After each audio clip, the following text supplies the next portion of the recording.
but we're meeting again after a very hectic 3 weeks exercise. I'm aware that honorable members have not been at home for almost 3 weeks now. Unfortunately, that's the exercise we agreed to, that we will serve at times even at our own expense. This is one of those hectic moments that we have to deal with. And I think it's something that on other areas we have to learn from, especially the BRRR process. I can't say more except to extend my appreciation to honorable members for doing the work diligently under such a serious constraint. For 2 days, going beyond what is normal. On Tuesday last week, members will recall, we started at 9 in the morning. We finished at about 9:20 to 10 at night. And again, on Thursday, we started at 2 in the afternoon and we finished at 12:30. That is something that is extremely cumbersome.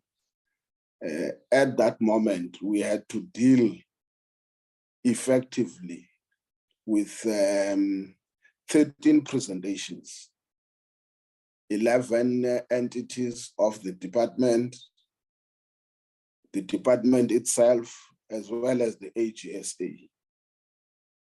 So, and I'm sure all of us, we are satisfied that we did our best, regardless of those constraints. There was no moment where we could feel or have a sense that honorable members were no longer in concentration of what was being dealt with at that moment.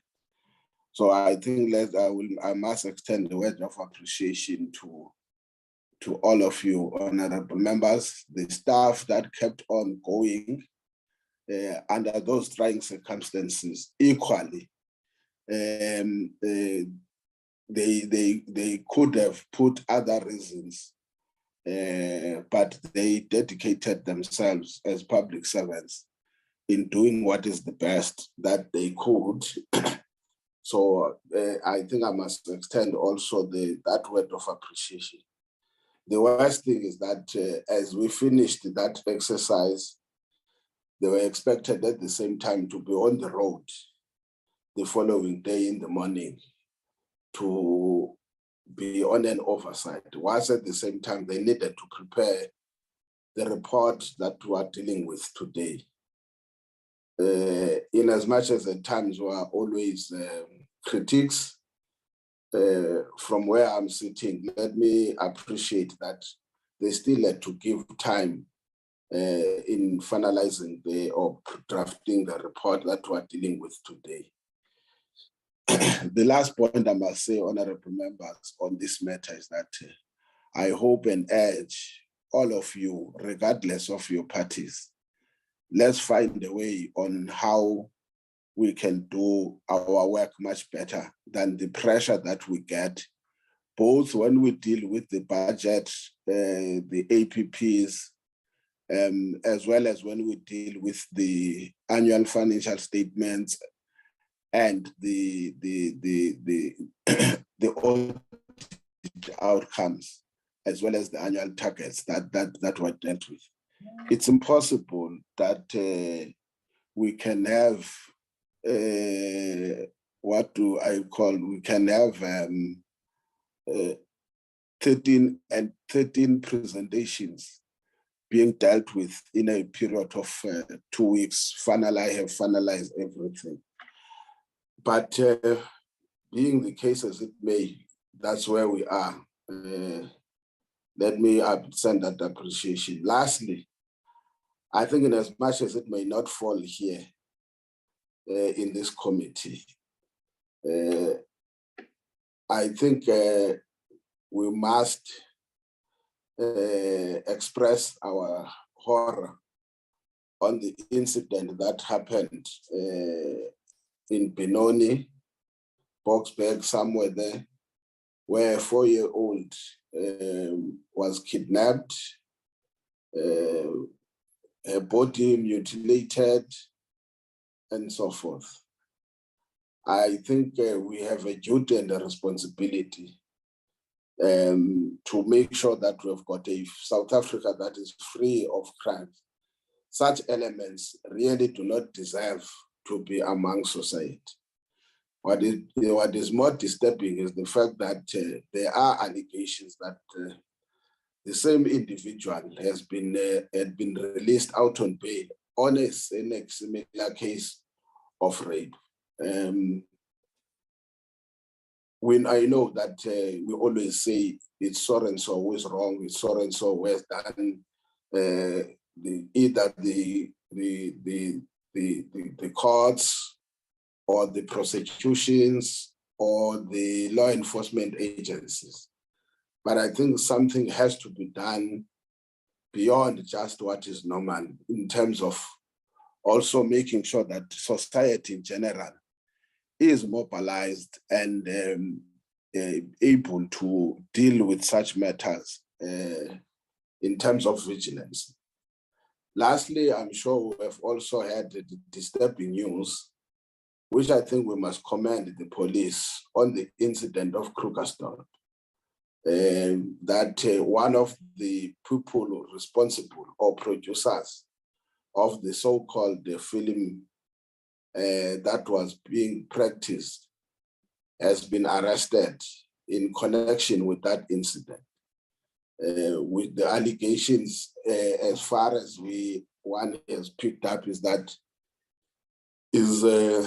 is alleged to have been the one that was, in fact, put it simple, that was a trap that those women were lured to. And I think it's a serious matter of concern if that story comes true. At worst, this is a former police officer, which raises questions about the role of some of the police. I'm saying this, some of the police officers, because the arrest again has been effected by police, that some of the police officers really do not deserve the uniform in blue. If a former police officer can do this, it means there has been a cooperation with the Zamazamas or those who are in legal mining for over a long time. They have had a relationship, and it doesn't help, therefore, in our fight against illegal mining and social crimes that are committed by some of those who are conducting illegal mining activities. I think those are the things that from society and the public representative point of view, we must condemn with the condemned it deserves. Without any further ado, can I check whether are there any apologies? Good morning, Honorable Chair, Honorable Members, and our Honorable guest. Chair, I don't have any apologies except that members are experiencing load shedding, so they might come in and out in the meeting, including myself. From 10, I've got load shedding, Chair. Thank you. Okay. Yes, I think most of members, yes. And the worst thing, it's stage 4. That's what I had this morning, that is stage 4. Okay, being the case as it may, can I then get the agenda?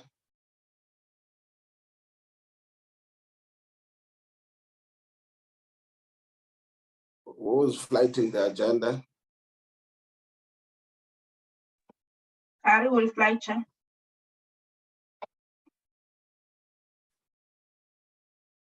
Okay, we are dealing with the BRRR, the deliberations and discussions. Number 2, we are dealing with the tabling of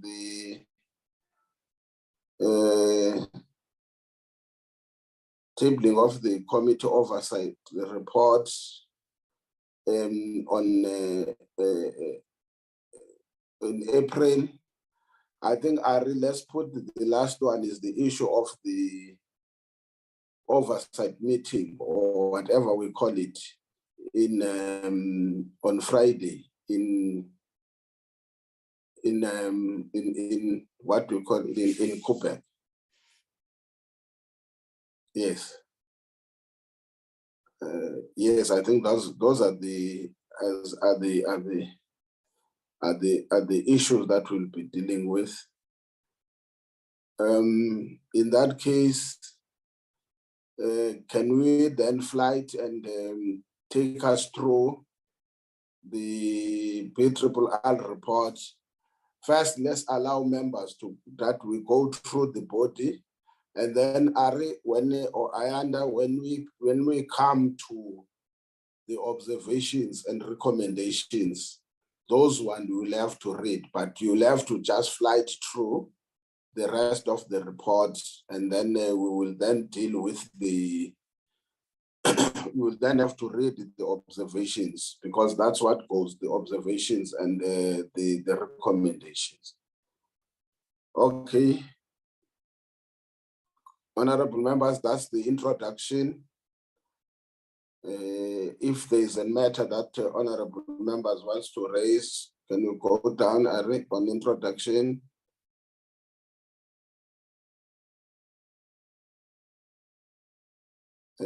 Continue.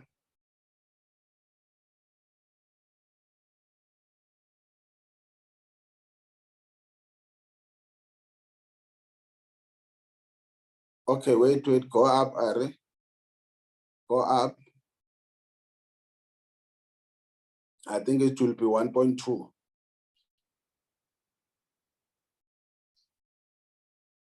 Okay, yes.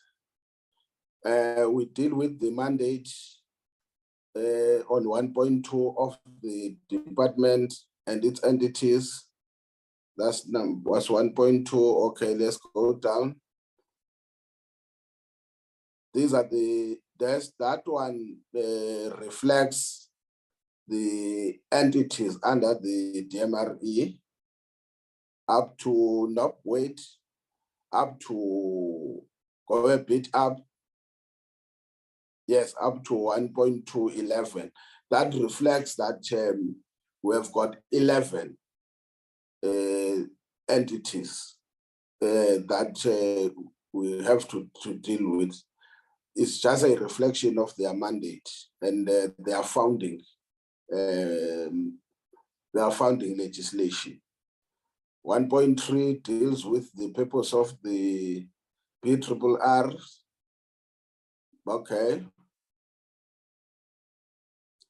Okay, 1.4 is about the method utilized in dealing with the BRRRs. Then at number 2, it's about an overview performance of the MRE.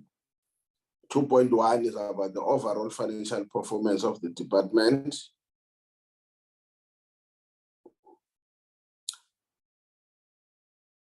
Then 2.1, wait, Ari. 2.1 is program 1, which is administration. Then 2.2 up to, let's go.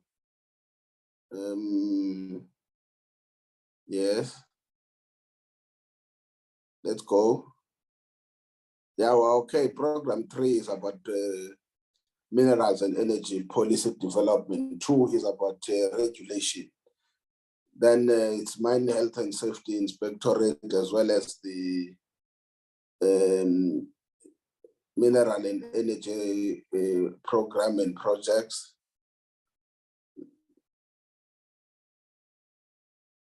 5 is nuclear. Then 3 is about non-financial performance by the departments.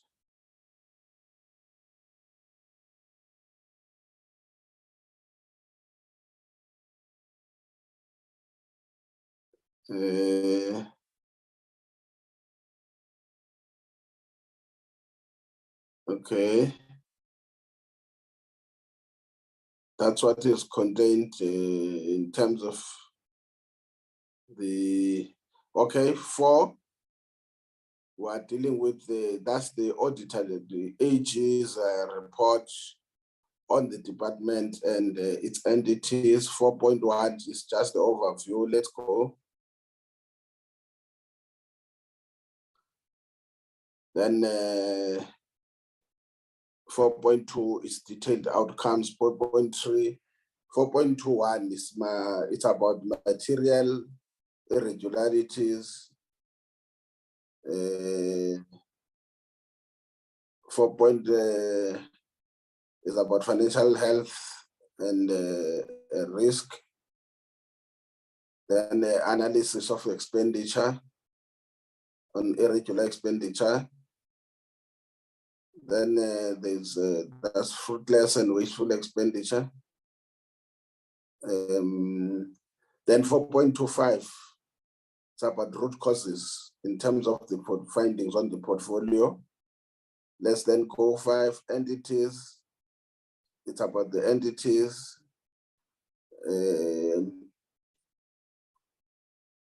Let's go.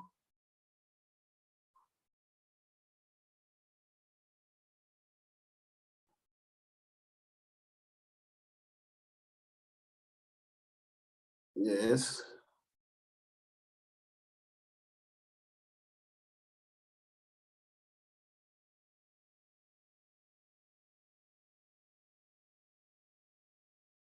That's all about the entities.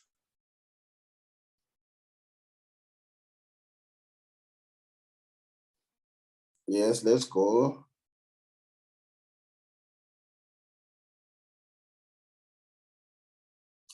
I think that's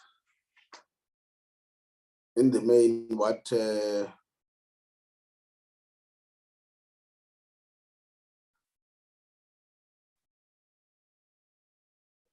the reflection on the entity's performances.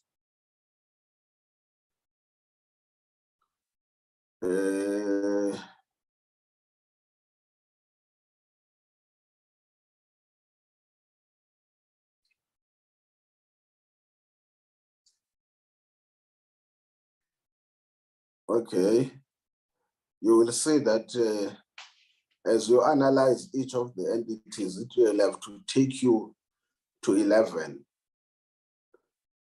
or yeah, to 11, because the department is number 1, therefore the entities all 11 are analyzed in all these those pages.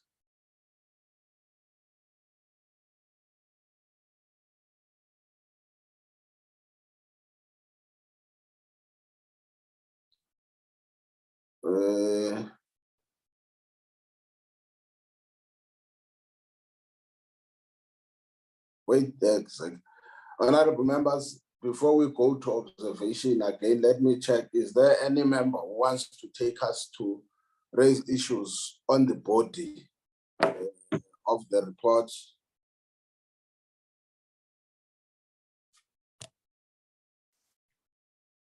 Okay, I can't see a hand.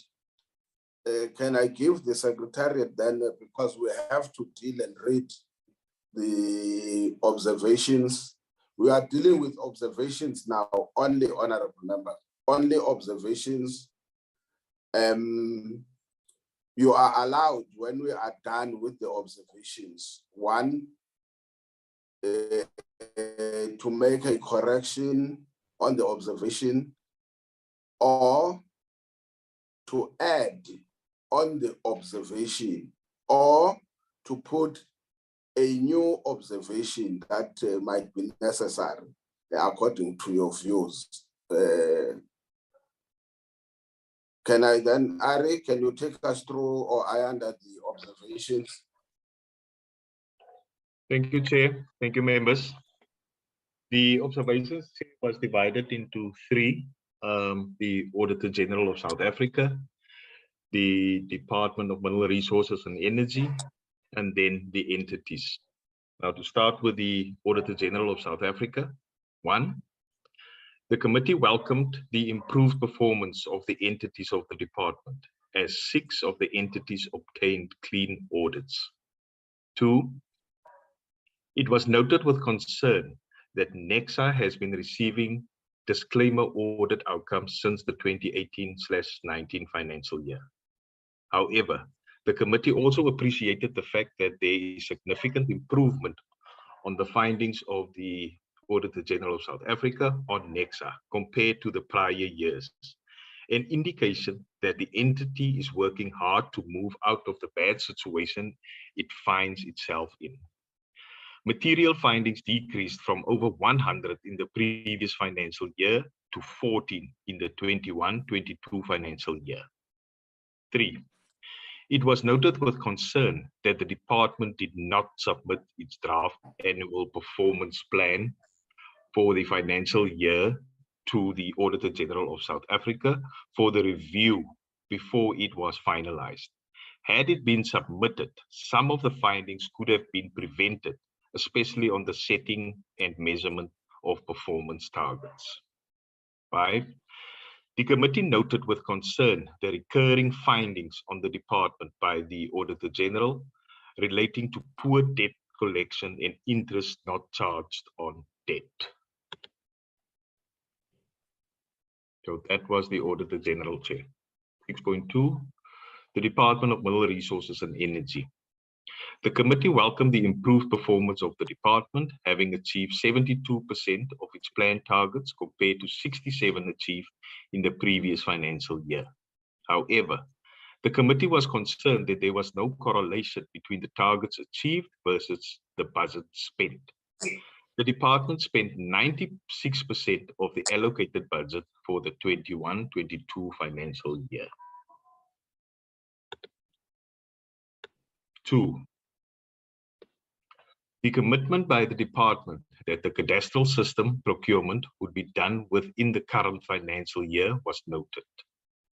The department indicated that the rollout of the system would be dictated by the service provider. Chair, I see Mr. Lorimer's hand is raised. Can I get it, Honorable Lorimer? Sure, thanks, Mr. Chair. In that number 2, I think we just need to capture that when we talked about a cadastral system, we talked about an off-the-shelf cadastral system. This is a materially important issue. So I'd like to suggest... Wait, don't worry. We will come back and go one by one. I want him to read them all. Then I was just indicating that I did want to talk about it. I can wait. Yes, and then I think that your hand will be number 1 on that list when we deal with this. Okay, finish, Ari, on the observations. Okay, number 3, the committee noted with concern the increase in occupational injuries, fatalities, and diseases. 4, the committee was concerned by the pieces of legislation and policies that have been under development for a long time, to a point some requiring to be started afresh due to changes in the sector.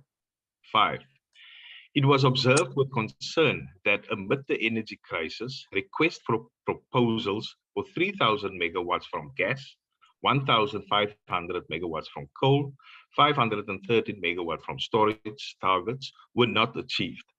However, the commitment by the minister that all RFPs would be done during the 22/23 financial year was noted. 6, the consistent, fruitless, and wasteful expenditure. Sorry, Chairman, you are listening to your phone call. Number 6, the consistent, fruitless, and wasteful expenditure reported under the National Solar Water Program was noted as a serious concern by the committee. It was reported that the department is awaiting a forensic investigation outcomes conducted by KPMG in this regard. Number 7, whilst it was regarded as ambitious by some members, the assurance by the minister that the Brilpada/Leiper development in block 11B/12B would deliver its first gas by 24/25 financial year, and feed to Petro SA was noted. 8. An observation and a concern that was raised in the previous BRRR process was reiterated. A concern was that the time allocated to committees was not sufficient to do justice in the BRRR process. For instance, the committee, in a period of 2 days, had to listen to the briefings of 11 entities and the department. 6.3. Entities reporting to the department. 1. Across the 11 entities, the upscaling or commercialization of projects was noted as a challenge. 2. Another challenge noted by the committee was that the capabilities of the state-owned entities within the energy and mineral resources portfolio is not fully utilized by the government. For an example, the African Exploration, Mining and Finance Corporation has a contract to supply coal to Eskom. However, their contract is limited, whereas the entity is able to supply much more coal to Eskom. 3. Efforts by NERSA to streamline its application processes for the smaller IPP projects, less than 100 megawatts, was noted. NERSA indicated that it had streamlined the processes from 90 to 30 days.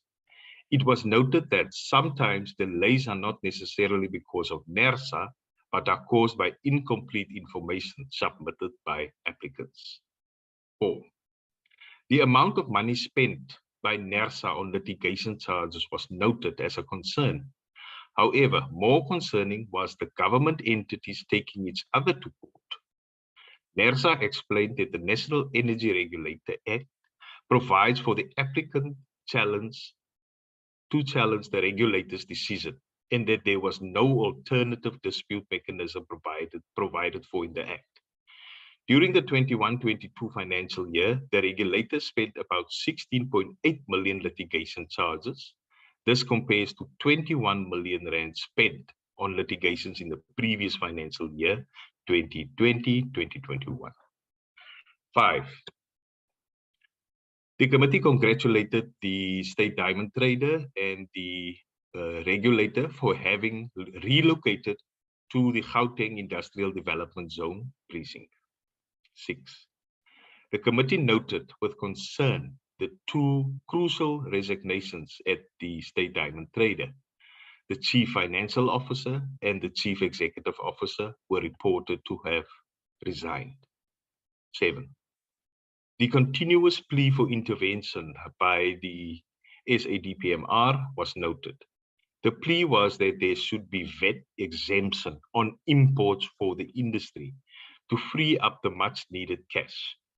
The intention of VAT exemption on imports is to promote local trade through producers in Africa. 8. The challenge experienced by SADPMR as a result of the High Court ruling that set aside Part 4 of the Mining Charter pertaining to downstream mineral beneficiation and effective transformation goals was noted. 9. The committee noted with concern that of all the CEF subsidiaries, the AEMFC obtained an unqualified audit in the 21-22 financial year due to uncorrected misstatements on commitments. 10. The committee was concerned about the reported allegations of coal procurement licenses which were submitted and subsequently withdrawn. 11. It was noted with concern that CEF repeatedly failed to submit its shareholder compact. 12. The continued slow pace of the merger of the 3 SFF, iGas and Petro SA entities was noted as a concern. CEF indicated that phase 1 of the merger process has been completed. Phase 2 has not started, which would entail transitional processes. 13. The committee noted and appreciated the support the CEF group had provided to Petro SA when the subsidiary was not able to pay salaries. 14. Moreover, CEF was commended for the strategic direction it took on Petro SA. 15. The committee was informed that the Petro SA CEO had left the company at a cost. 16. While the disclaimer audit outcome obtained by NEXA, the significant improvement on material findings was welcome.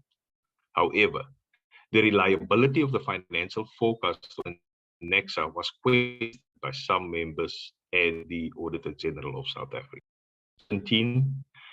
The committee was concerned by the fact that NEXA given prohibited awards to the employees, families, and associates. 18.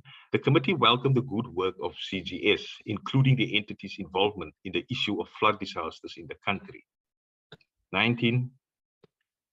Regarding the NNR, the committee noted that the entity CEO had resigned to become a Vice Chancellor of Northwest University. 20. The committee noted with concern the allegations made that the working conditions at Narwadi are reportedly toxic. It was also noted that the department was looking into these allegations. Those are the observations, Chair.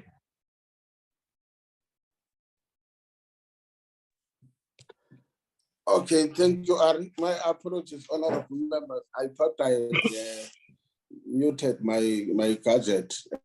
I'm multitasking. On that note, can we then go back, Ari? Yes. The first recommendation, is there any take that honorable members wants to make?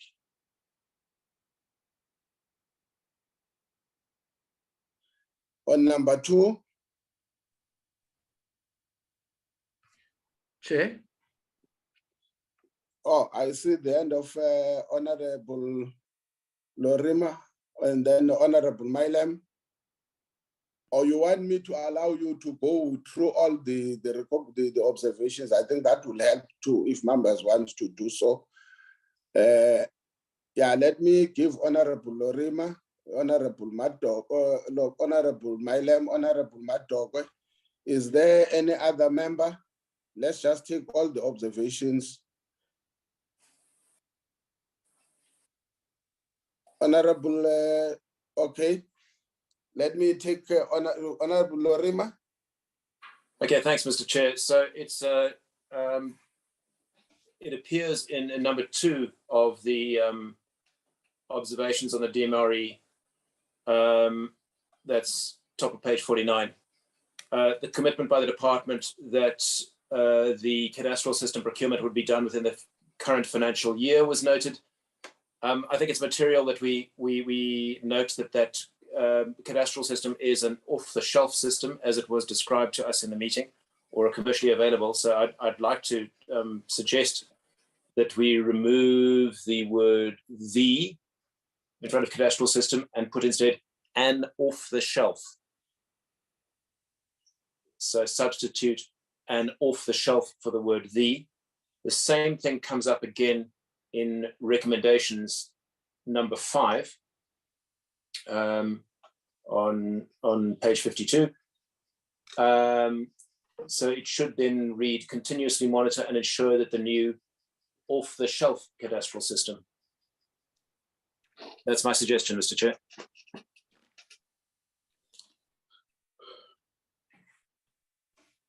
Honorable Milam. Chair, thank you. First of all, can we go area shelf, not self, eh? Chair, while you're on that page, if we just pause there. Recommendation 19, sorry, observation 19. Down.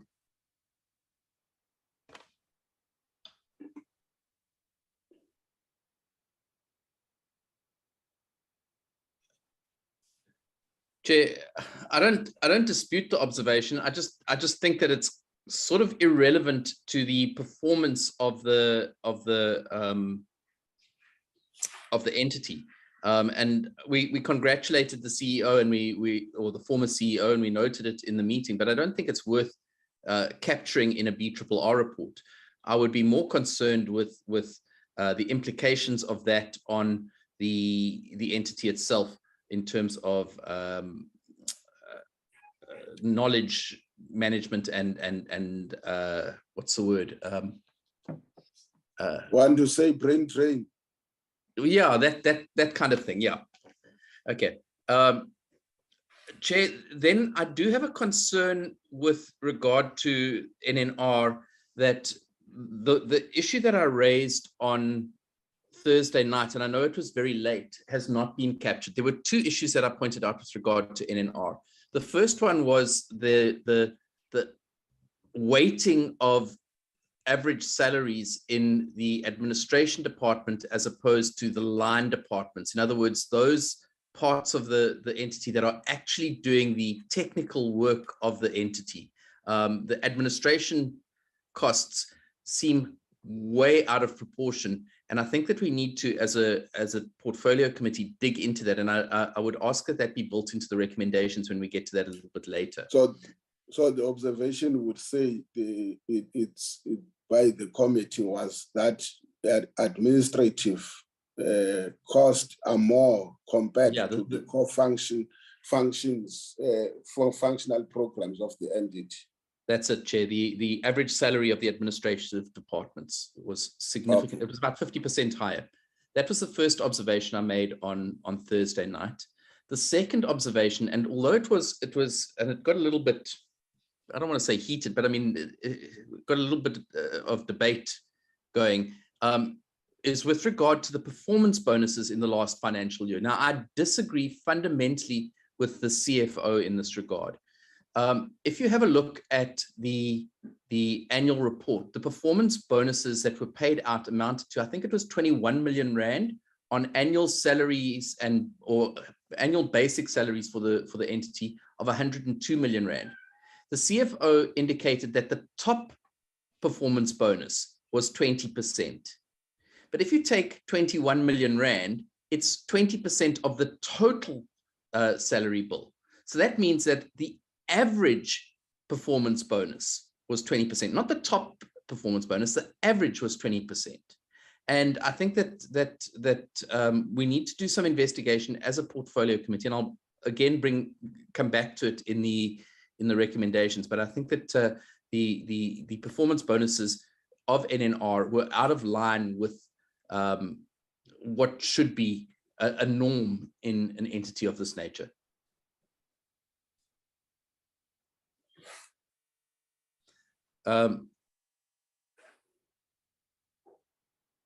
Chair, then as far as the remainder of the observations, I think we've captured Nurwadi well.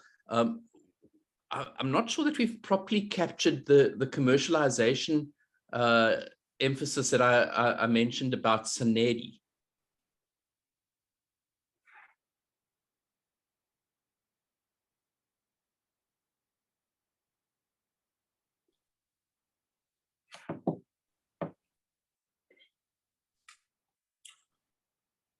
Yeah, so my concern in observation one is that Sanedi in particular should be able to commercialize many of its projects, and as a portfolio committee, we need to push them to drive the commercialization aspect of their activities.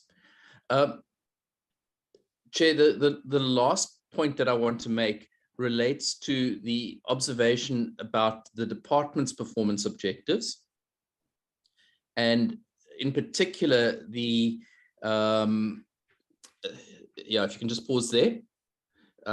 It's the rollout of the RFPs for the various elements of energy, electricity generation.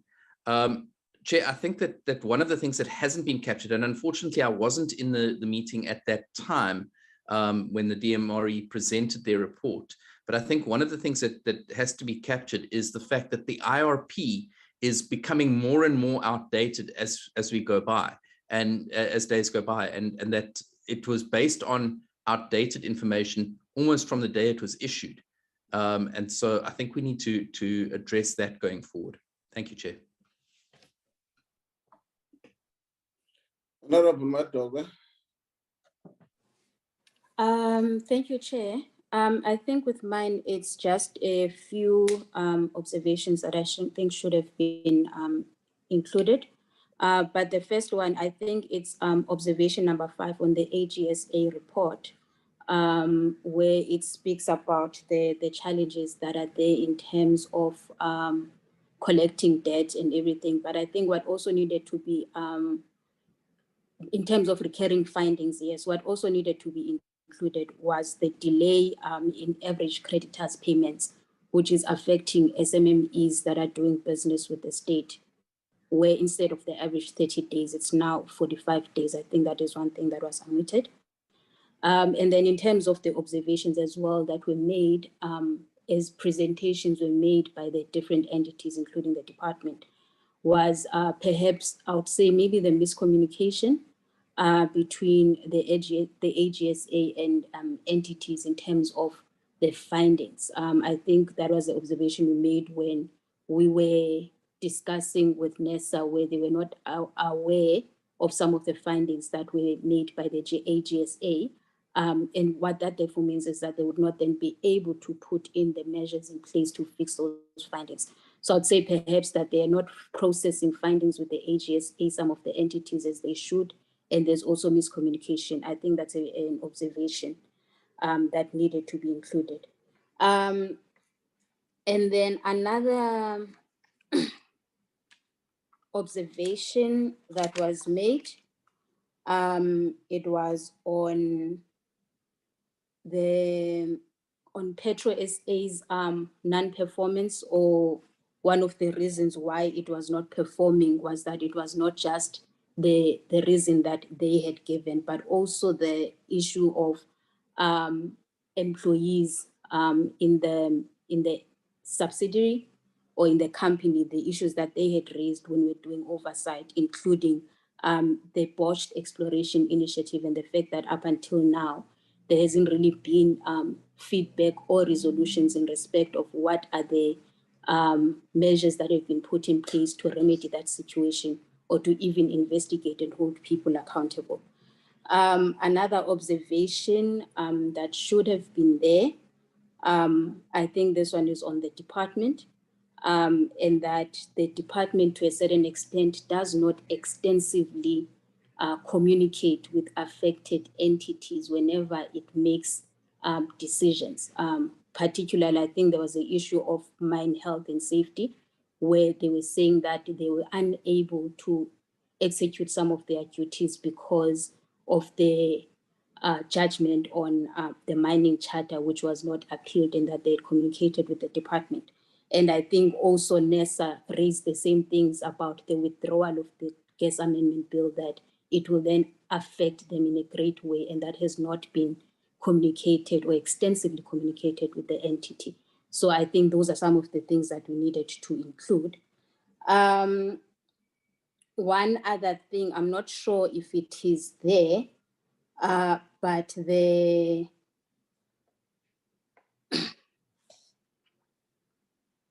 the delay of the CISF feasibility reports, which are cited by the department as due to Narwadi's resource constraints, whereas Narwadi on the other side, they had said that they had been waiting on the department to finalize the legislation and policies around that. And then also one other observation was that there had been no plan in place. This is now on Narwadi, that there was no plan in place currently to make provision for the anticipated decommissioning and disposal of the waste in Quebec. Because what they then said was that this was depending on a bill that at this point in time, we're not sure when it will ever be completed.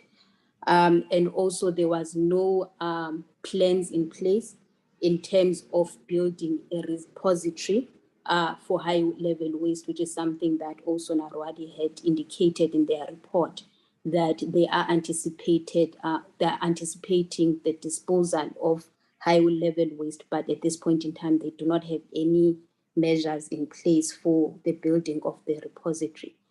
I think another observation that was made was on the state-owned mining company, where Honorable Mashal, and I think myself, I agreed with him that we have a state-owned mining company that is only concentrating on the mining of coal, whereas we have all these other mineral resources or these minerals that we have under our soil that are not being explored or being used. And that is something that we needed to look into, to a point that CGS at one point, they had said that they are even discovering new materials at this point in time.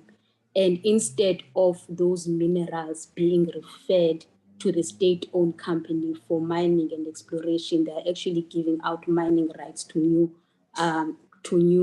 companies, or exploration rights for that matter. So it means that what we had said, that the scope of the mining company must not just be only on coal, but they must look at other minerals. And I think one other observation that should have been there, it's a question that was asked by myself specifically to the CEO of the state-owned company in relation to their recruitment processes and the retrenchment, where they said that everything was above board. However, the CEO of CEF then said, no, the retrenchments have been put on hold and everything is under investigation. And I think it's very important that we have a CEO of the AE saying something else and the CEO of CF saying something else. And why I'm raising this, it's because I wanted to make a recommendation that there must be a thorough investigation in terms of these allegations, and that must perhaps be done by the CEF, because the AE can't be investigating itself to a certain extent. And I think the other observation was something that was raised by Mintech, that they are developing all these technologies, they're developing all these initiatives, and they would actually want to, they need funding so that, number one, for commercialization purposes, and secondly, so that they can pilot certain programs that would then be able to benefit the state and the overall functioning of the country.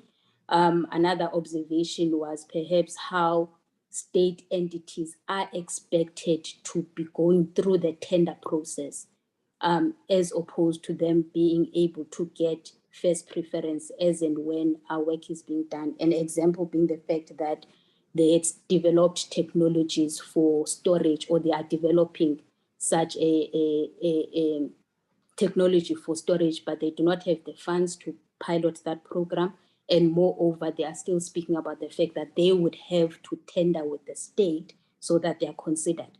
I think the same was when they were speaking about the testing kits for HIV, that they would have to tender with the department, which is something that we found very strange, that entities that have been given a responsibility and a mandate to do work, including research and piloting, are expected to tender instead of getting first preference.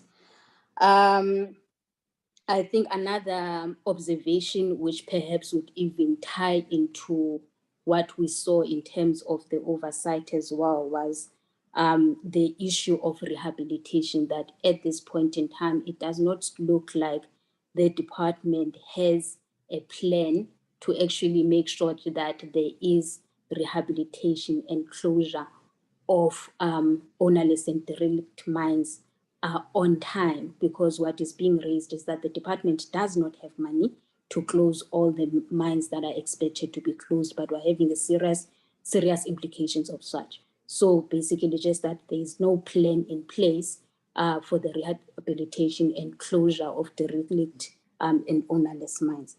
I think that is what I remember for now that I'd wanted to make observations on. Thanks, Chair.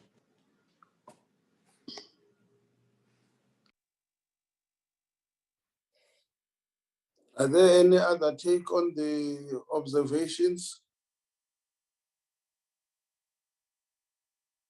I'm not sure. I think it's Honorable Malam. There are two things. I don't want to displace your point on NNR, but I think there was a concern. I'm not sure whether it's something that must be included. There was a concern of the risk or danger of lack of a clear system on bonus determination by all uniform, let's put it like that, because it was like everyone who has made a bonus, who has made an improvement, financial improvement, let me put it like that, because where there is profit or something like that that has been generated, then there must be a bonus given. One of the things I think we recommended was that the department must develop a system of determining bonuses for entities if it's so needed, rather than each, although they may have a policy, but it's not clear where that policy is derived from. I'm not sure whether I'm not taking out the issue of the NNR, but I think there was an overall concern about bonuses in the manner in which entities, because if I'm not mistaken, there were about 3 or so entities, including NNR, that in the process they will talk about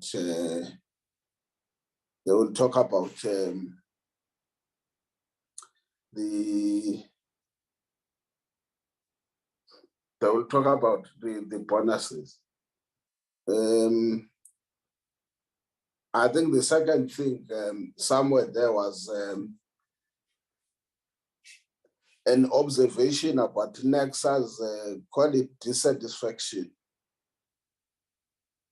Dissatisfaction, or I don't know, I want to say, maybe it's wrong to say dissatisfaction, I don't know which word is better, but they seem not to accept the findings of the AG, to have concern or sort of concerns about the findings of the AG, which what then said they must go back and work with the AG on the issues identified by the AG, and then be able to bring back to the committee on what will be the way forward.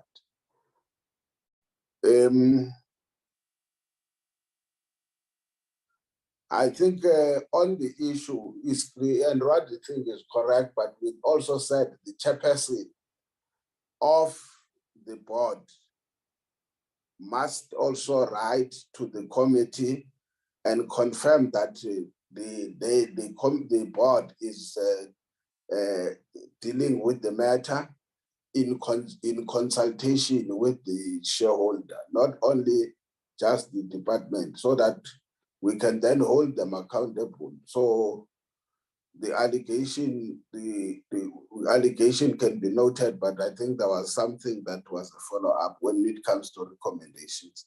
Maybe we'll deal with it on recommendations. I take it, honorable members, that there's no other matter that we want to raise or to pick up on the observations. Can we then go to the recommendations?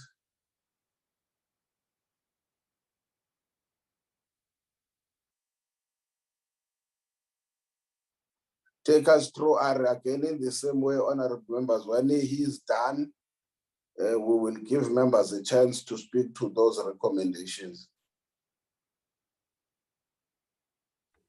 Thank you, Chair.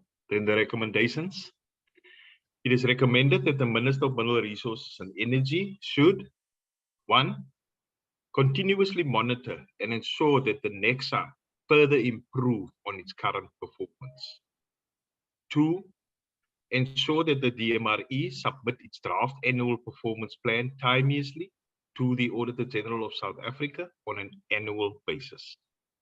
3, in consultation with the DMRE and its entities, develop processes and procedures to address and minimize the number of days relating to debt collection as well as creditor payments.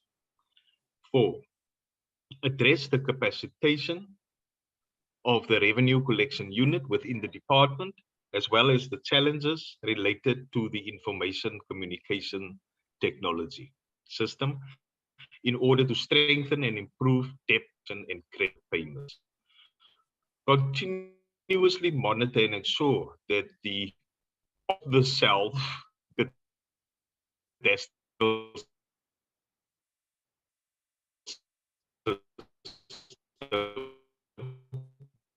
procurement is implemented under the National Solar Water Heater Program. Furthermore, on a regular basis, update the committee on the National Solar Water Heater Program, including on the investigation being conducted by KPMG before the end of the first term of the 23-24 financial year. 7. Update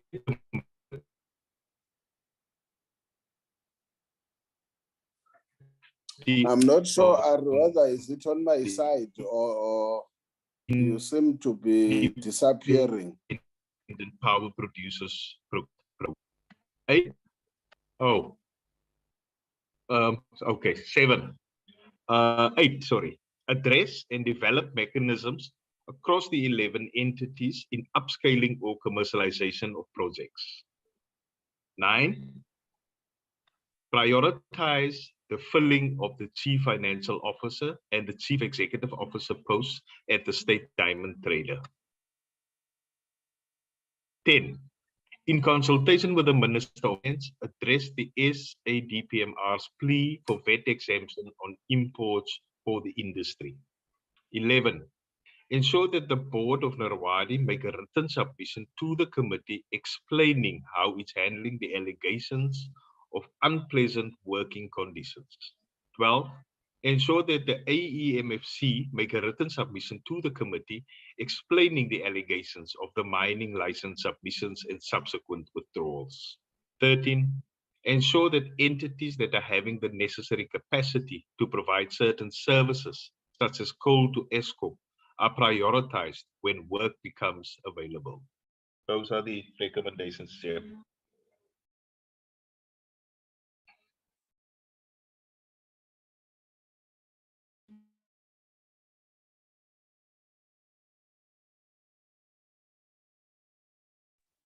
Sorry, I'm talking to myself now. Honorable members, there is the recommendation as proposed.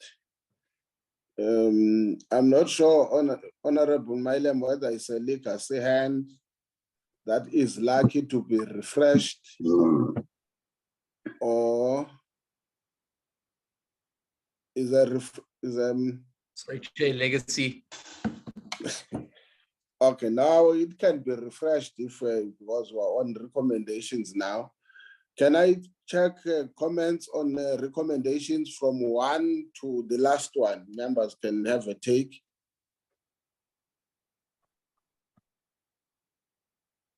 I guess we are all okay. Going 1, 2. Okay. Sorry, Chair. Mailem. Chair, with regard to recommendation 6, I think that's fine, but I think that we need to go further than that. I think that one of the issues that I think all members of this committee have is that this solar water heater program goes on and on and on and doesn't seem to ever be resolved, and it's costing us an enormous amount of money. So we need to do when I say we, the department needs to do a cost-benefit analysis and decide whether it's worthwhile proceeding with the existing stock of solar water geysers or whether they should write off the program and move on to something else. In other words, they need to take a go, no-go decision at this point.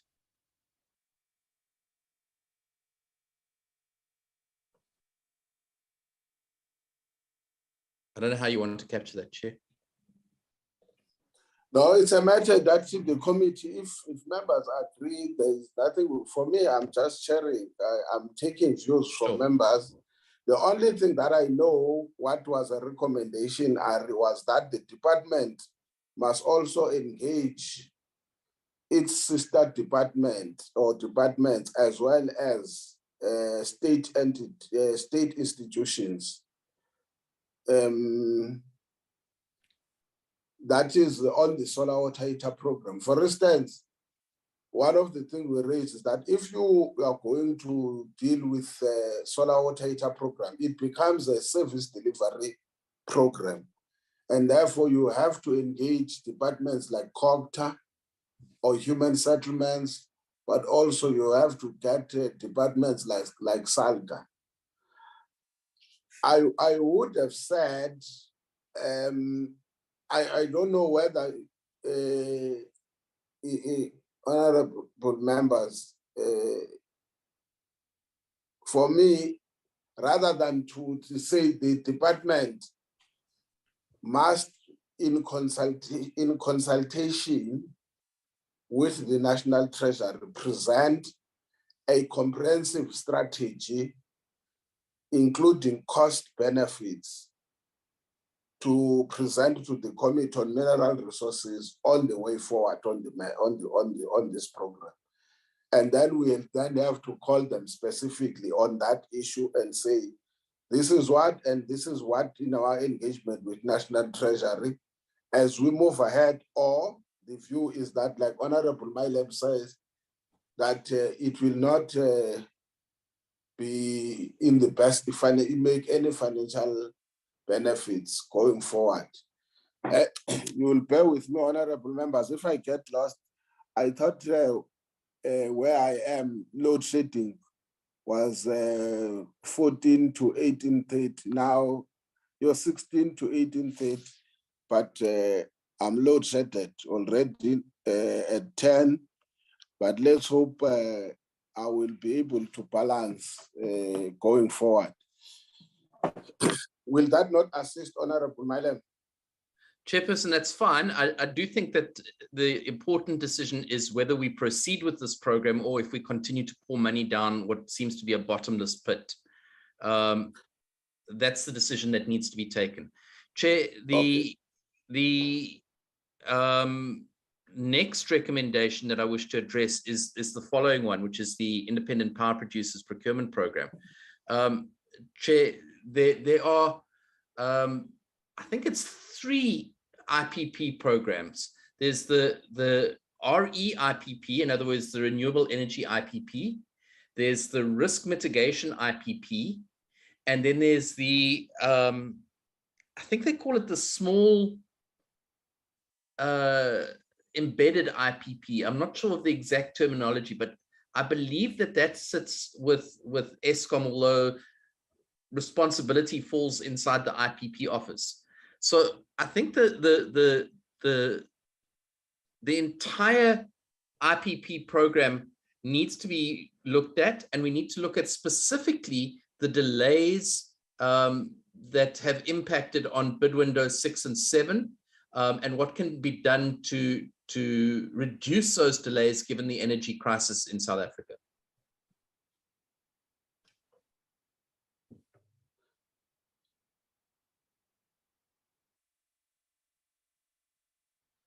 Okay, is there any other take, members?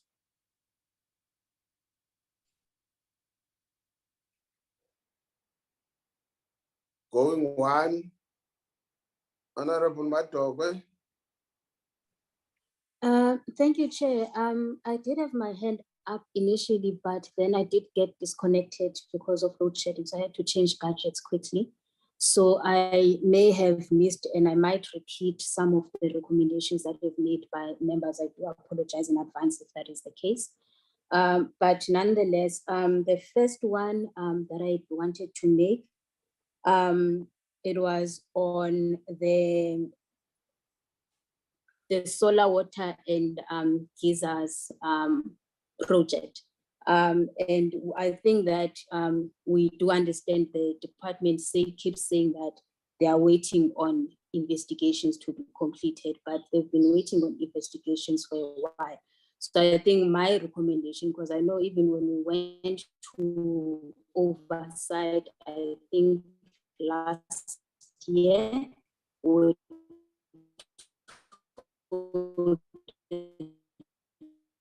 that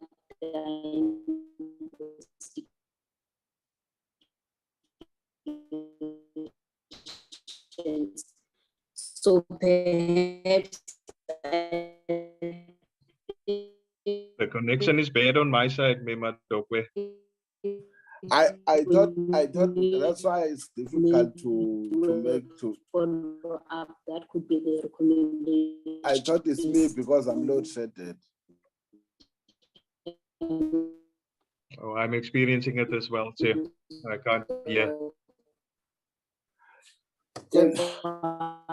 Chair, can I request maybe if the members can write also to us those recommendations, because I'm also experiencing load shedding, we might capture wrong things.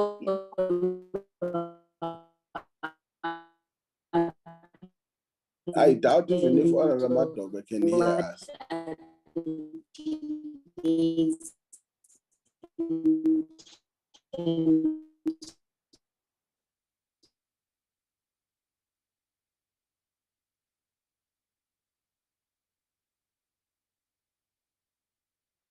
He's gone. Being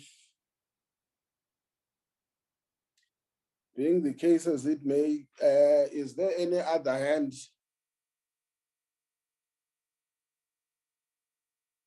Going one.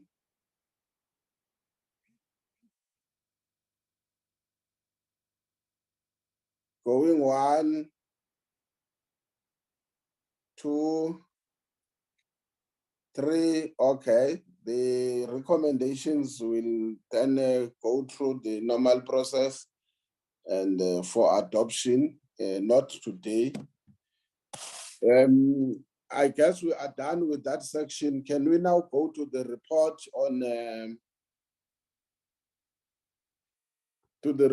on oversight?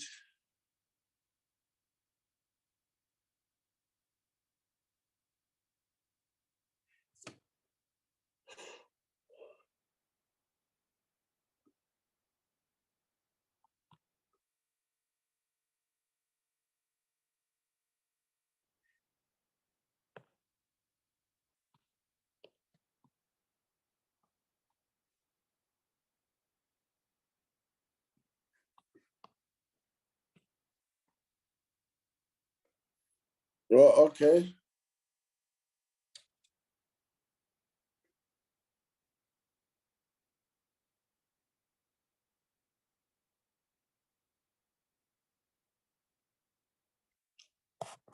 It must have dates, Ari.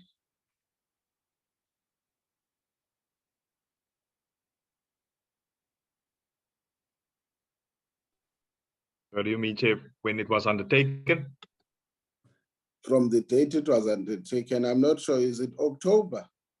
No. The October is the date on which we adopted, Chair. So, Oh, okay. yeah, so this is the date of adoption, yeah. Oh, okay, as adopted. Yes, Chair. Okay. Honorable members, number one is the introduction. Number two is the composition of the delegation. Is there someone who was present who are leaving out? Number three is the content of the report. 3.1 is Quebec, is about Quebec.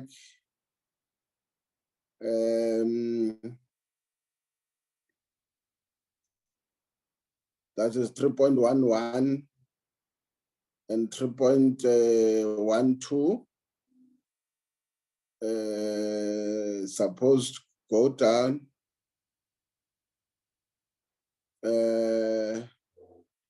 That is 3.2.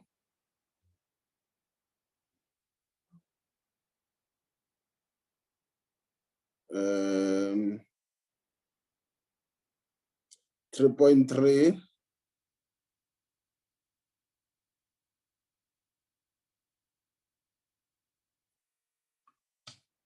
Uh, 3.4. Yes, that's it, honorable members.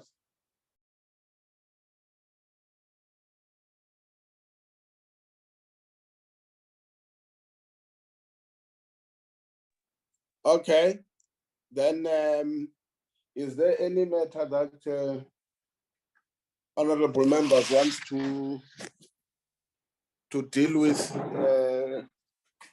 from now on the items with regards to the body of the report.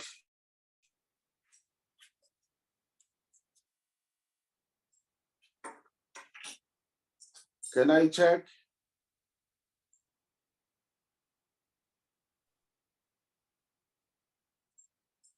Chair, there's some hands. Okay, I see Honorable Mailem and Honorable Matokwe. Can I go ahead, Chair? Yes. Thank you, Chair. Chair, the first comment that I want to make is this, and that is that it appears that when we have joint portfolio oversight visits, that we don't seem to accomplish as much as if we go by ourselves.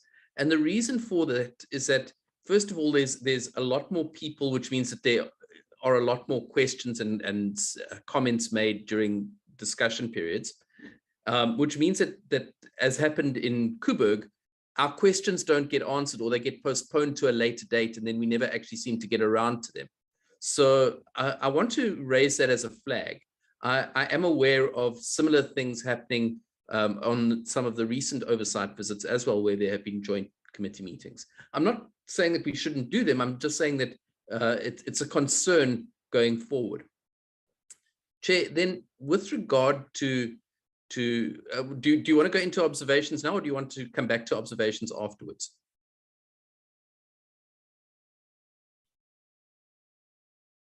Okay, well, let me leave observations for now. The other issue, Chair, is I note that Honourable Lorimer's name has been left off the attendance register.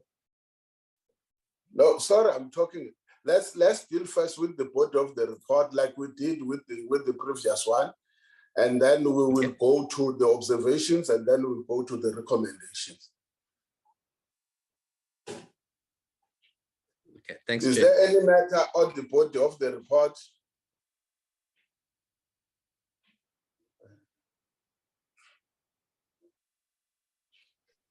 Okay. Chair, it's just an omission of Member Langa as well. That's all I was going to raise when I had my hand up.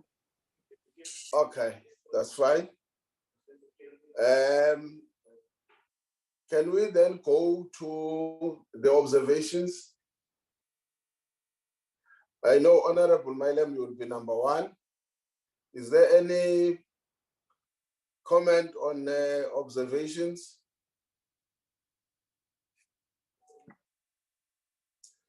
Any other hand for observations? Going 1,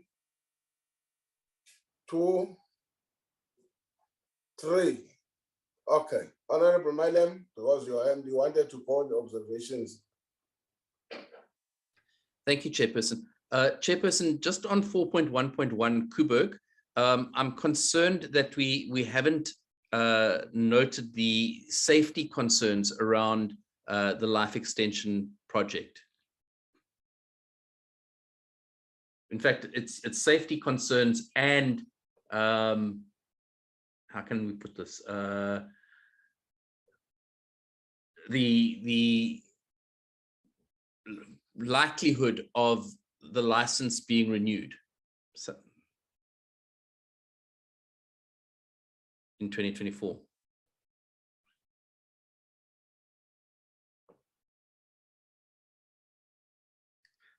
Chair, then if we could go down to Nexa.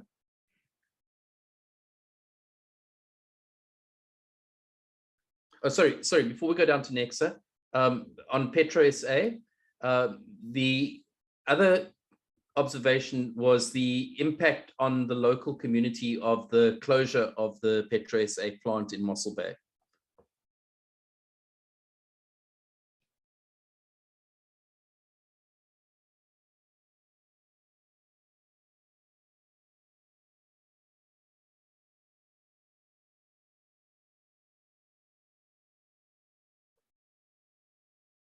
Chair, then if we can go down to Nexa after that.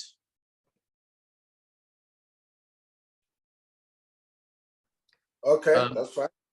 Yeah, Chair, one of the concerns is the delays in the replacement of the Safari 1 reactor with the new multi-purpose reactor that's having an impact on Nexa's ability to deliver, I guess, its products. And then the other issue that I noted personally was that there is a lack of coordination and interaction between various state-owned entities. So, for example, there should be a strong interaction between not Pelchem, Pelindaba Enterprises and Petro SA, who require specialized parts and equipment that Pelindaba Enterprises are able to manufacture in order to upgrade and maintain the Petro SA plant. Thank you, Chair.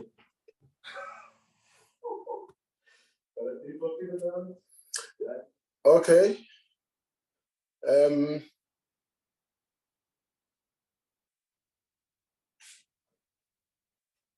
I think then we will have to.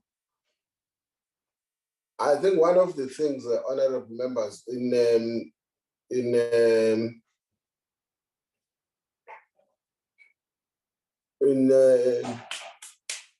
Mossel Bay was I think we can't hide it, the observation on the lack of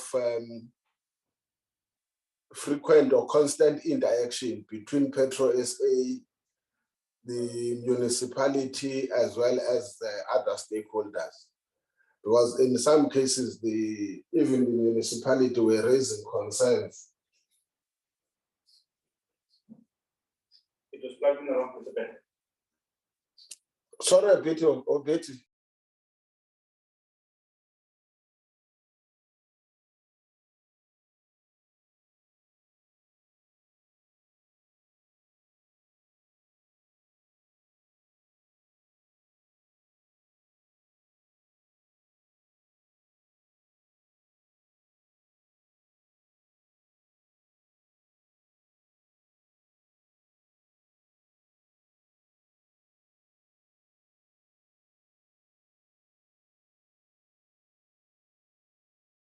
Sorry, honorable members, there's just maintenance works. They came to check something here. Can we then go? Oh, I was saying that that relationship, there was an issue of the relationship between the municipality and the Petro SA as well as other stakeholders. Then can we then go to recommendations? I'm not sure whether it's my good English. Sorry, before.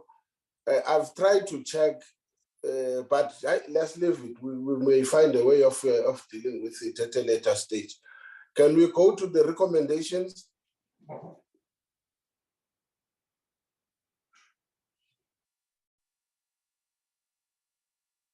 Take us through, Ari.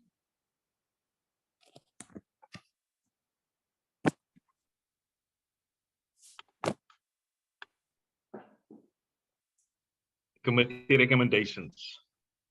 The Portfolio Committee, having conducted the oversight visit, recommend that 1.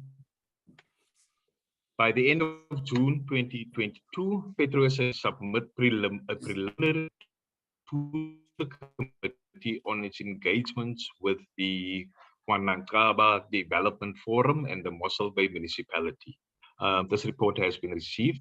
A joint follow-up oversight visit to Koeberg Power Station for an in-depth investigation on the serious allegations of corruption at the plant to be conducted. Nexa to send a summary report of the work it does with Eskom on the Koeberg Nuclear Power Station. Nexa to consider doing and submitting to the committee a visual presentation of the waste-to-energy technology. The Minister of Mineral Resources and Energy, in collaboration with other relevant ministers, ensure that the offtake agreement regarding Ketlapela Pharmaceutical is signed as a matter of urgency. The NERSA should ensure that it simplifies the requirements for projects less than 100 megawatts. Then the department to prioritize the safety of the employees when conducting research and doing practical projects in mining sites. Also, the department should ensure proper coordination between the different spheres of government when projects are being handed over by the implementers. Lastly, the Minister of Mineral Resources and Energy continued to improve, strengthen, and enhance collaborations between the entities of the department that are doing similar work. Those are the recommendations, Chair.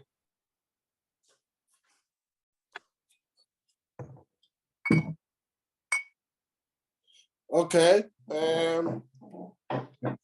Honorable members, let me check.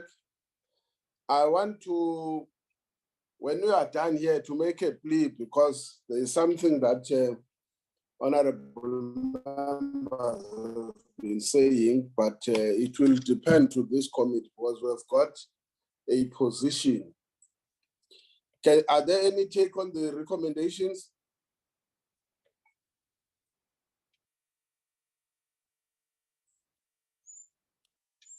Going one, going two, going three, that's okay. It seems there is agreement. On that note, the report is done with. I'm not sure, honorable members, I've been trying to check here in the platform. 1, 2.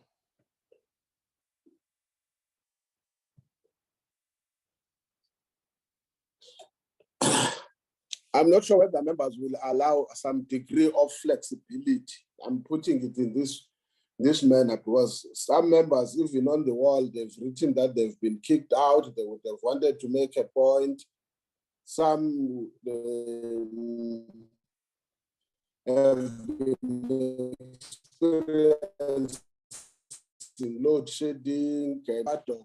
While she was making the point, we couldn't even hear a thing, which is why I said, can we put it on the wall? I wanted to plead because some of the things are matters that are beyond our control due to this problem of load shedding.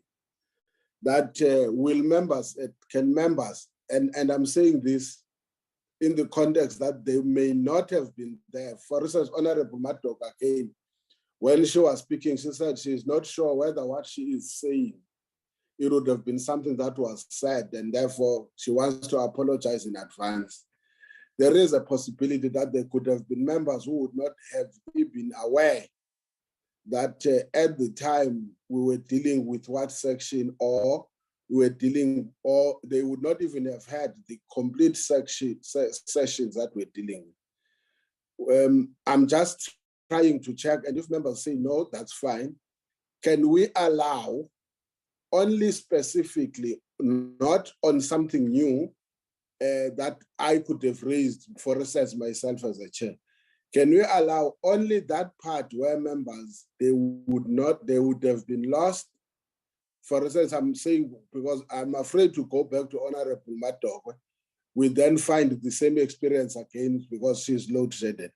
Hopefully then when we deal with the adoption of the report, she will not be load shedded. She can then be able to make and say, Chair, this is the point I was making at that time. Can we allow that just specifically those members who would have missed it due to load shedding? I know there was also Honorable Malinga who hinted to me that is load shedded. In fact, even when we were discussing, there was also Honorable Langa. Can we allow that specifically, that if there will be issues that members, because they were load shedded, could not intervene on or raise, we give it that chance, and we still continue to adopt the report? Will I be undermining the decision of the committee? Well, the decision of the committee said we first do the, what do you call it, deal with the draft, and then allow that draft to be the final draft to be adopted in the next session. So we don't discuss now and adopt. We discuss, we allow the staff to go and do the necessary corrections or additions, and then on another day agreed to, we then adopt. But I'm worried about many members that we lost in the process of engagement with this report, and whether it will really reflect a full participation of the committee. Can I get a member who will relieve me? I can see myself, I'm left with 2 bars in terms of the network. I don't know whether you hear me correctly also. That's why it's difficult even when you hear someone cutting off, whether it's on your side or it's on his or her side. Can I get just a comment on that one? I see the hand of Honorable Malinga. Is there someone who wants to have a take on the matter also? I don't want us to go back, and remember to say, can we go back, because we have done with those things that when we are finished. Can I get I see the hand of Honorable Malinga. Is there any other one who will want to comment on what I'm suggesting? Okay, going 1, going 2, going 3. Honorable Malinga. Thank you, Chairperson. Greetings to yourself and all members of the platform. I don't know what was happening. I could not hear a thing, and I had issues to submit. So I think I would like to concur with what you're saying, Chair. If I may be allowed to send my comments to the committee staff, and maybe they infuse it on the work that has been done before we finally adopt the report, Chair, especially on the BRRR, because my screen just went blank. So I don't know, it was just saying connecting, and until I think the thing that I heard was when Honorable Madobe was like, she was rapping, and even most of the speakers, I could not make sense of what they were saying, Chair. That will be my plea, Chairperson. That is why I'm saying, can you allow? Yeah, exactly like you say. I wrote that, send it to the Secretariat. Secretariat will put it in. If members want to comment like we did with others, or then we will deal with that, with those issues at that time when they have been sent, because also they need to go via the committee. Is there any other take on this matter? Okay. Can we now go to the oversight visit in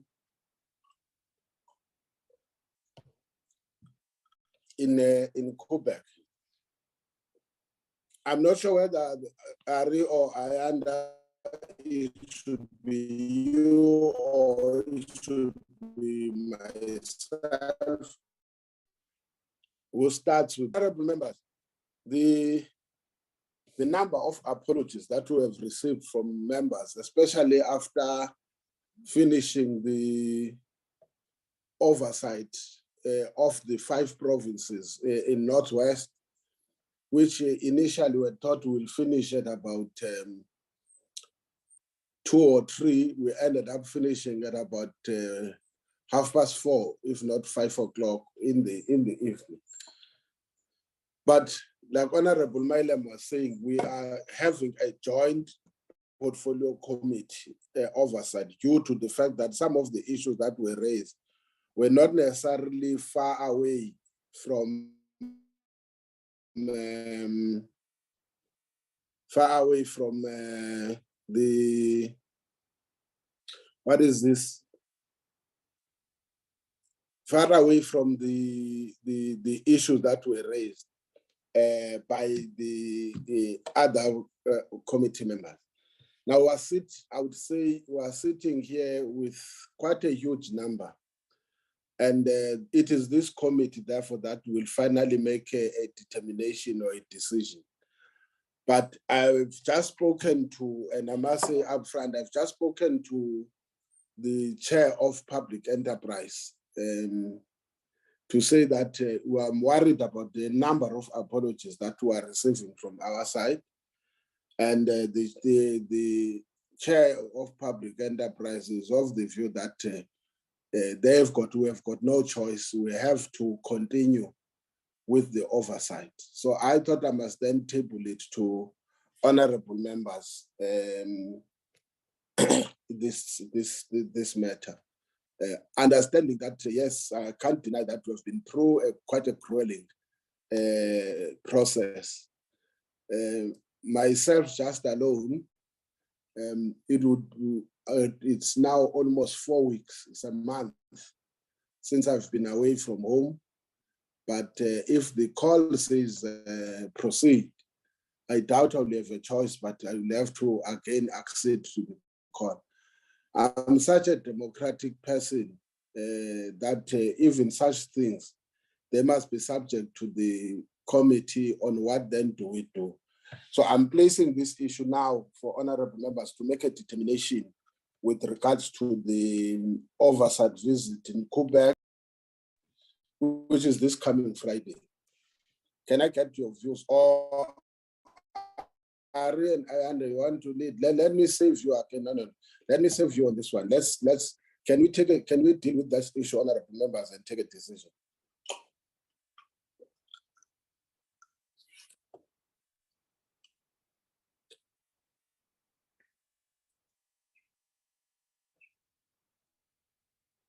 I see the hand of honorable Matogwe.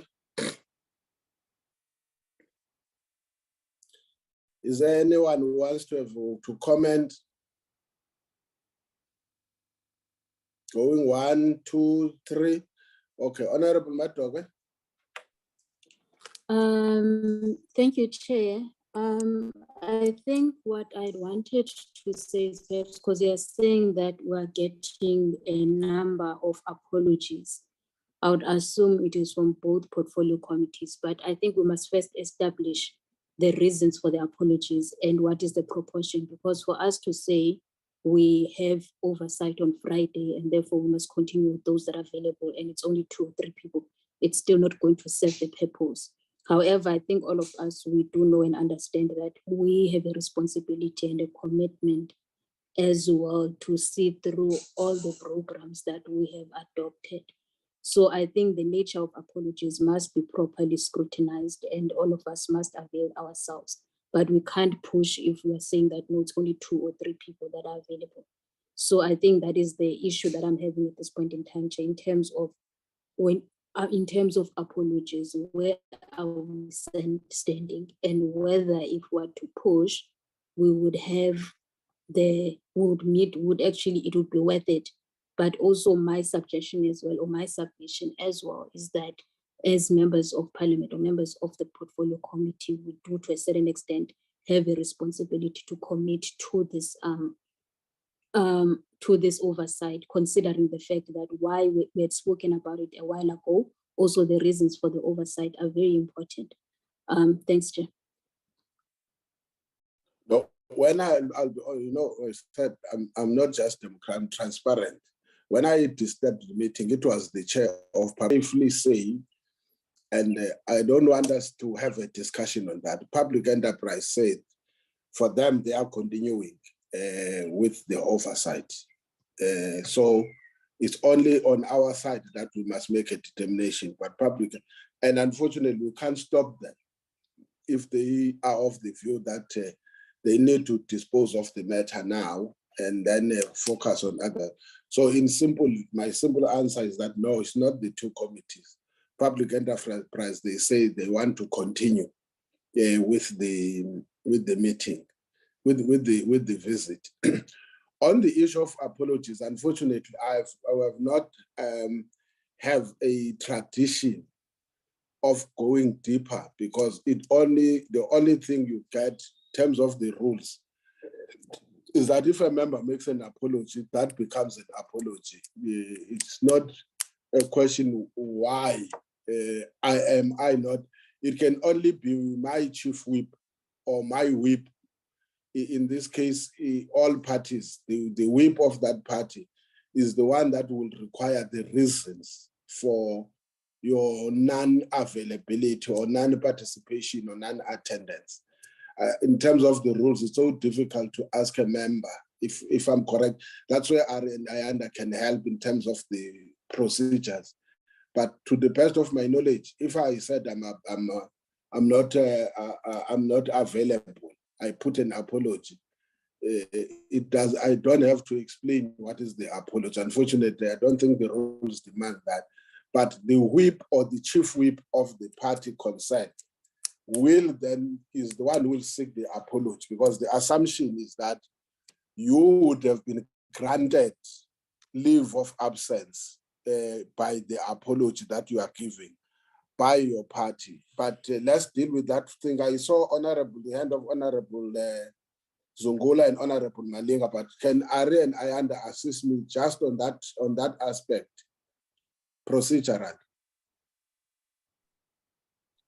Okay, Chair, I will go. You are correct to say that in terms of apologies, Chair, we cannot ask the reason be. It's only the whips of the parties that would ask that. If the member said is apologizing, that's enough for the committee. We just record accordingly. Thank you, Chair. Okay. Honorable Zungula and then Honorable Malinga. Thank you, Chairperson. Greetings to yourself and all of the members, including the support staff. Chair, I was going to ask that maybe you should guide us on this issue, because maybe you would know, or the Secretariat would know in terms of the rules, particularly if it's a joint oversight, what are the quorum requirements? So maybe you would, because I think if you're guided by the rules, particularly when it dictates what the quorum should be when doing an oversight, if the apologies make us not to meet the quorum, then it's quite clear. But if the apologies still allow us to meet the quorum, also it's quite clear. So that is my submission, Chair. Thank you.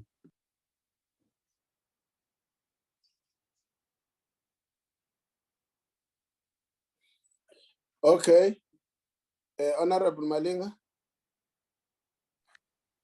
Thank you, Chairperson. I think it's a bit unfair on public enterprise to put those in a manner they are doing, but Chair, they are allowed to take the oversight.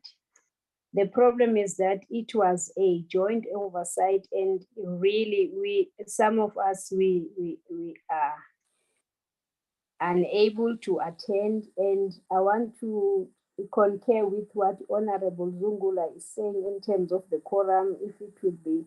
But also, Chair, I want to also labor on the point that was raised by Honorable Malem on the dissatisfaction that each and every time we go there, our questions are not answers. Remember, the proposal was that we spend the whole day there to get all the answers there. So some of us who have questions won't be there. I'm not saying that the public enterprise shouldn't take it. After all, ESCOM is their baby. I'm not sure, Chair, but please guide us. Thank you very much. Or the whip must guide us. Okay, Honorable Malem. Chairperson, thank you. Two issues. First of all, Chair, you can't take apologies and include them for quorum purposes. That's completely illegal. People have to be present and voting in order for them to count or present and able to vote. Let me put it like that, in order to count for quorum purposes. That's the first issue. The second issue, Chair, it's a little bit pedantic, but please bear with me. Honorable Mashwale is not the whip of other parties. He is an ANC whip who serves on the committee. He is not the whip of the committee. And I take the gravest exception to having that sort of forced upon us, as if he were able to whip other political parties. He is not entitled to do so. Thank you, Chairperson. Okay, can we? Members say that I must guide them, and I'm saying, can I also be? I want us to focus on the issue with regards to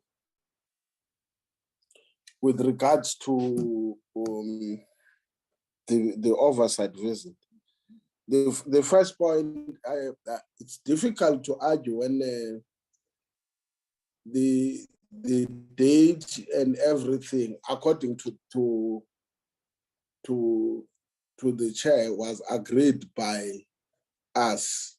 That's the view they are, and for them they would have been ready. But I think also we find ourselves being victims of our own commitments. I doubt there is a committee in the past, especially 3 or so months, or since we reopened after a long recess. It has squeezed the work of honorable members. I've got no doubt about that. That's why I may not be able to assist you with guidance, because I also sympathize with members. At times I feel also that one is unfair. Like when I made my opening remarks, if you were to look at what this committee has done since the reopening, and started even with this oversight, almost every week, members, especially with the oversight, weekend oversight, members will come and be in Cape Town Monday, and then Friday they are traveling to the respective provinces where they are conducting oversight. Monday they are returning back to Cape Town without being home, and Friday. So whilst on the other side, I may understand that, unfortunately, may not be the same experience for someone who is not part of this committee. 2, I take the point that Honorable Zungola was raising, or is it Honorable, yeah, was raising with regards to the issue of the quorum. Members are correct. There is no need for a quorum. The issue, if it was our own committee, we usually do that and say, looking at the nature of the apologies that we are receiving, for instance, we had agreed initially that we're going to meet physically as the portfolio committee. Most members were then putting up apologies on physical presence and so forth. Then we had to opt for an alternative. And that alternative was then to do the meeting virtually. And then at least we resolved the issue. The problem now is that it's an oversight. Yes, we agreed to it. And in that agreement, we then confronted by the reality. That's what members have gone through, and they've put these apologies. Like I said, you can't change and pin down honorable members, but at the end of the day, maybe the committee staff can help us. If other members of this committee are available, regardless how minimal they are. For instance, where we're going, I must be upfront, honorable members, where we're going, some of the, and I'm not putting it as a negative thing, but maybe it's an experience. Some of the people who were there were, how do I put it? Some of the people who were there were, you'll get 2 or 3 from a committee. Your bigger delegation will be mainly the mineral resources and energy. That's point 1. So I need guidance, because I'm not sure whether from this committee staff can help, whether we can decide that other members who are available shouldn't go. 2, the problem is that the oversight was not a joint oversight. It became joint because on that day, and I think I must say this, on that day, we were going to be in what you call it, we were going to be in Quebec at the same time but for different reasons. And it was first the management of Quebec that requested that they attend, all of us jointly, because we'll be there on the same day. If I'm not mistaken, members can help. We're only at different times. And we all agreed that it will be reasonable for us to then go together as joint committees, rather than one committee is there, let's say in the morning, the other one comes in the afternoon. Though we facilitated that process, and it went well, as far as I understand. But the reasons were different. We were doing oversight on the performance of ESCOM, specifically in terms of the nuclear power plant, issues, the concerns that we had, especially after the incident that took place there, but also in terms of sustainability of the area. Let me just summarize like that. Then you had a petition from the union, labor, which was about issues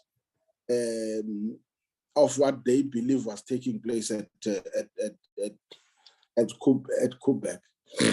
So on those bases, we then agreed that we will go. And since then, let's also, the fact is, since then we have been working jointly. I would then would have said, we just have maybe to check which members, including sacrificing, would be interested to go, and maybe they speak with the secretariat and try and urge our members, even if it means they do in terms of the application and in and out, come in the morning Friday, then take a later flight on Friday, and then see they join that meeting. I take the point that Honorable Malinga is raising, that some members may not necessarily be present and they may not be able to pose the necessary questions that they want to raise, which will become a challenge when it comes to the finalization and giving in a final report on the joint oversight. Maybe you can, let's get the guidance there for me, and the staff can assist whether we can then say, if a member says, I'm available and for the joint oversight, can we say that member mustn't go because we've got many apologies? When the other committee says, no, we are ready, we are going. That is the issue. At this stage, from where I'm sitting, I don't think we can be able to convince our colleagues from public enterprise to reconsider the day of visiting ESCOM. Honorable Jafta, I see your hand. Can I give you a chance? Thanks, Honorable Chair. No, Honorable, I think you have summarized it correctly. You, including Honorable Mato, to say, let the members who are able to avail themselves do so.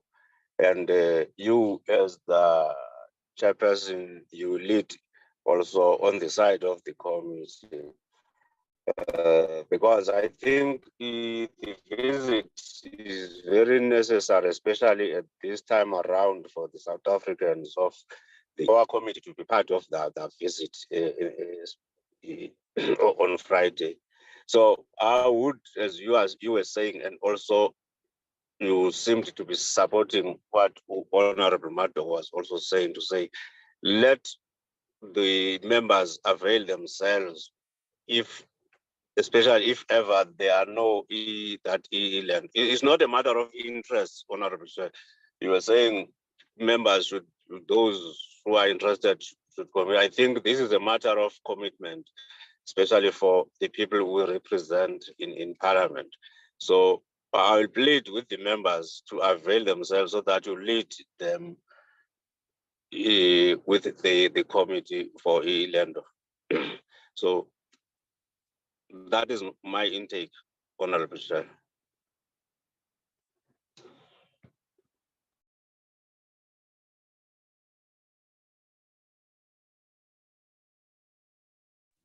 Okay.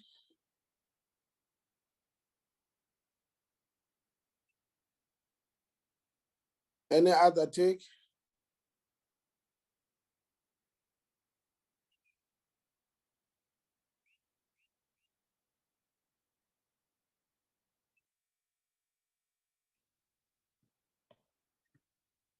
There's no hand.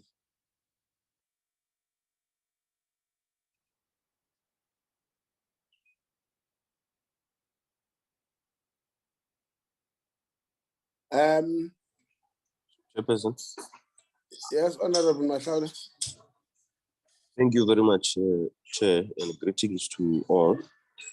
I think this issue is simple, Chair. Honorable Jafta is capturing it well. Those who are available to attend to the oversight must do so. Those who are not available, just as they are not available for a meeting, they will have to send an apology, and we take it from there. But if the oversight must happen, it must happen, must go ahead. I don't know where the apologies come from, because I have not sent an apology, and I don't want to talk on behalf of other people. I am available to go for oversight. Thank you very much.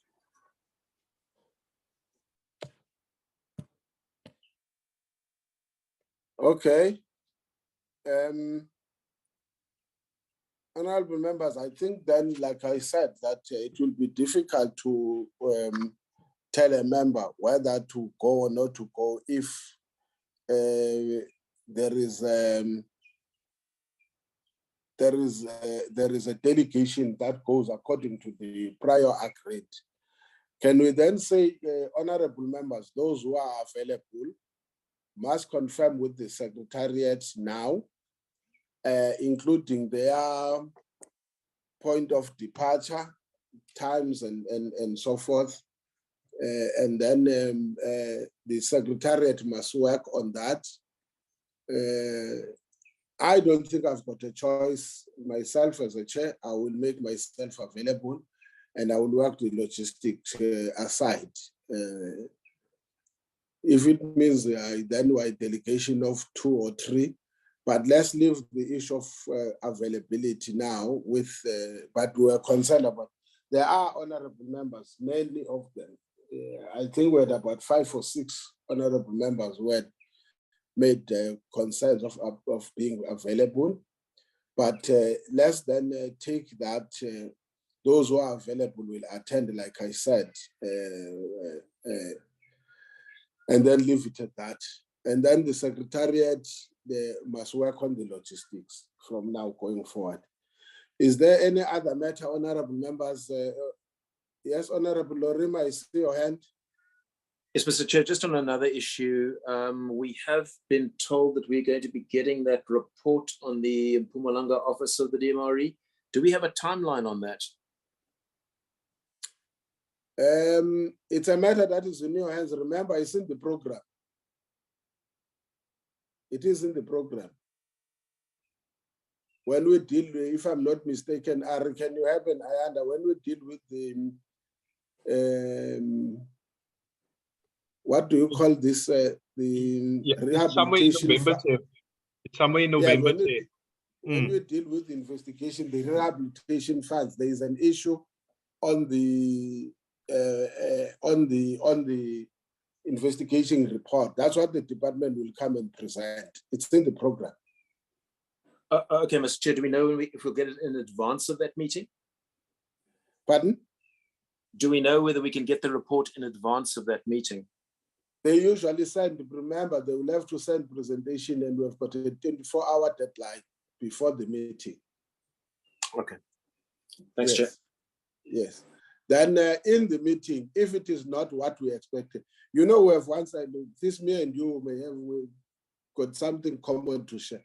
Well, at some point, you remember, we have had situations where the department makes commitments, and when it comes with presentation, they don't. One of those examples I can still share with you is when the state diamond trader had made commitments to submit some information, and then in the midst of it, they submitted an incorrect information, and the reason was simple, that they were protecting, what do you call it, competitive behavior, because if they had given us that information, it would have been against the they would have been giving information to their competitors because parliamentary processes are open. But I'm just sharing an example in that regard. So if that report is not talking to what we expected, it is our duty as the committee to say, this is not what we requested. This is what we wanted.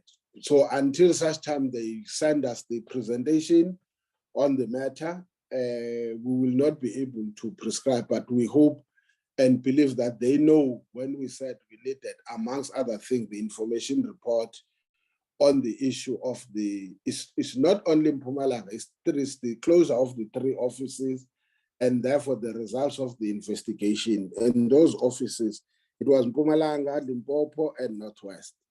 So we hope they understand that the request therefore is on the outcome or on the context of that investigation.